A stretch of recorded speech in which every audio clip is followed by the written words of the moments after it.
Good morning. This is your Stats Sensei, Mr. Spensei, and this is going to be a quick warm up before your quiz to remind you how to run a confidence interval and hypothesis test um, and for the one sample T distribution. So here we go. An internet service provider collects a random sample of 250. So they're telling us N is 250. We have a sample size of 250 from its customer base of 753,000. From the sample, it was found that the average amount of time spent online was 51 and a quarter hours. So our sample mean was 51.25 and a standard deviation of 11 and a half.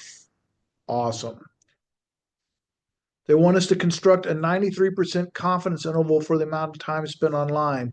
So this is why they're asking for our degrees of freedom. So degrees of freedom in this case is going to be 250 minus 1, so about 249. So that's what our degrees of freedom are going to be. Our formula, for since they're asking for a confidence interval, is going to be x bar plus or minus t star s divided by square root of n. We're going to need to calculate t star. As a reminder, we'll always have to go to inverse norm. It's going to ask us for our area, and we're going to plug in 1 minus 0.93 divided by 2. Then it'll ask us for our degrees of freedom, which we just said were 249. So let's calculate our t star. So second vars, inverse t, parenthesis, 1 minus 0.93, close parenthesis, divided by 2, degrees of freedom is 249. And we end up getting a t star of 1.8197.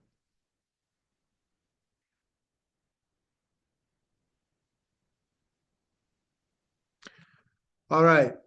Then we'll go ahead and plug this in to our formula. So 51.25 is our sample mean plus or minus 1.8197.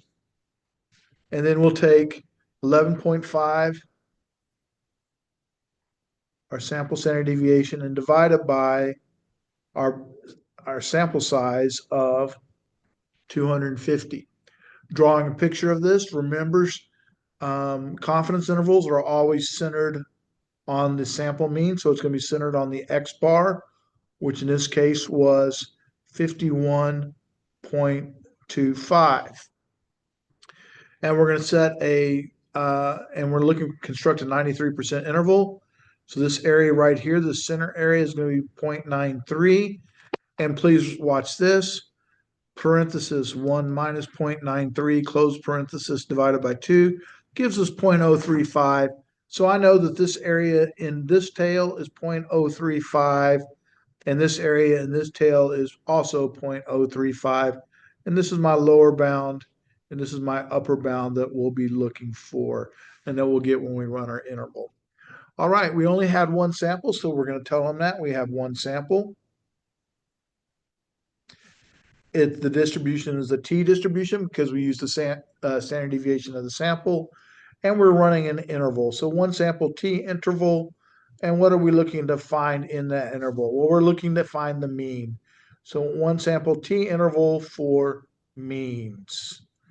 And then when we go to our actual interval, we'll have to actually run it. Stat test, drop all the way down to t interval.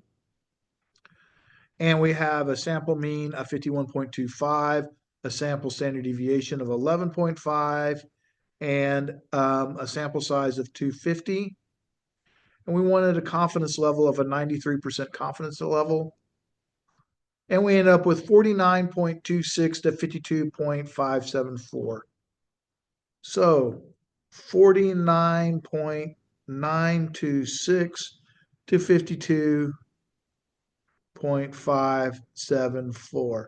So it's interesting about that, um, even though we came up with a sample above 50, we contained the 50 hours that they were expecting. So looks like 50 hours, somewhere between 49.9 and 52 and a half hours. Pretty confident that's there.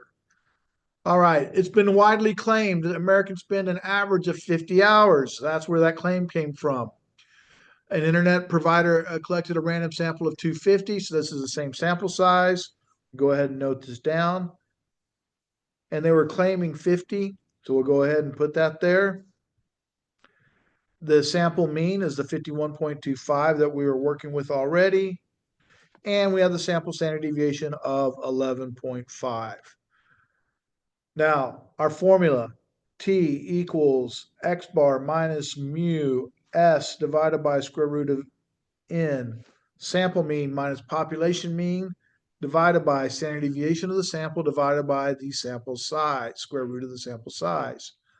Drawing the picture of it, please remember, confidence intervals are centered on X bar. Hypothesis tests are centered on the mean. And in this case, our mean was 51.25.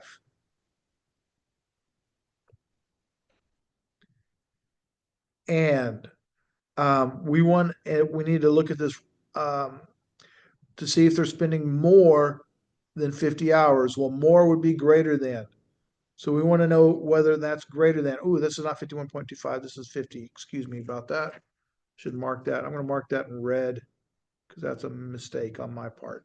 So that's 50.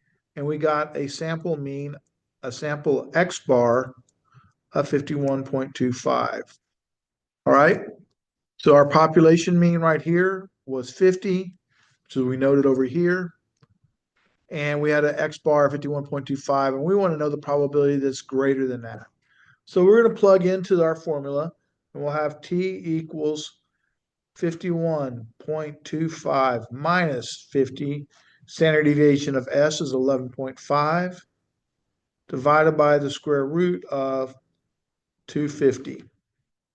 Inference procedure. We only had one sample, so it's one sample. The distribution is a T. We're running a test.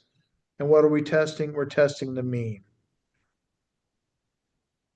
Our hypothesis, the HO is always going to be equal, so the mu equals 50.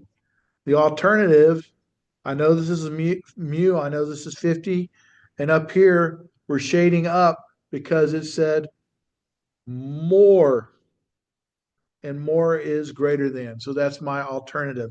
Alternative is exactly the same as the mean as the null.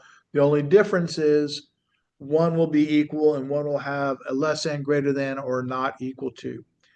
And these should be labeled hours. All right, let's run our test.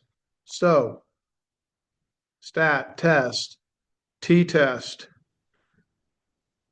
And we have a mean of 50, a standard deviation of 51.25.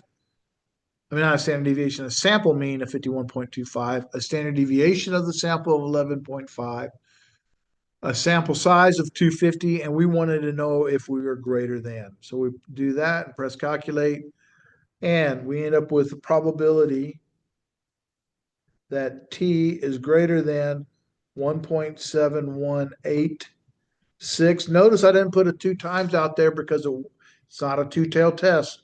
Two-tailed test, I have to put it. One-tailed test, I don't. All right.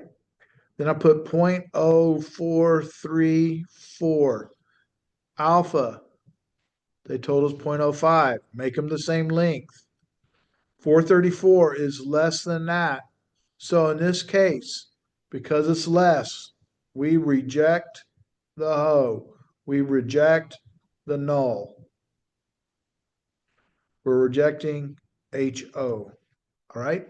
When we say reject the null, we're rejecting the HO because we're rejecting this claim up here.